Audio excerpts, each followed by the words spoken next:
Mama jangan khawatir. Jangan khawatir aku mendengar yang tidak bermanfaat sampai lupa melakukan hal lainnya.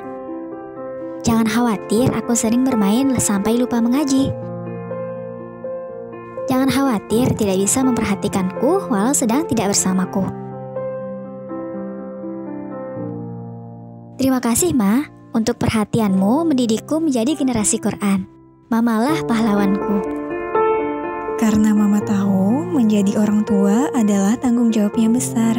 Sebagaimana dalam Quran Surah At-Tahrim ayat 6 dijelaskan, jagalah dirimu dan keluargamu dari api neraka.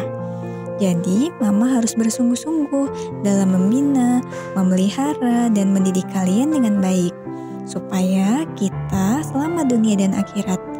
Jadilah pahlawan di keluarga dengan selalu membiasakan anak dekat dengan Al-Quran. Selamat Hari Pahlawan untuk para pahlawan yang telah berjasa untuk negeri ini.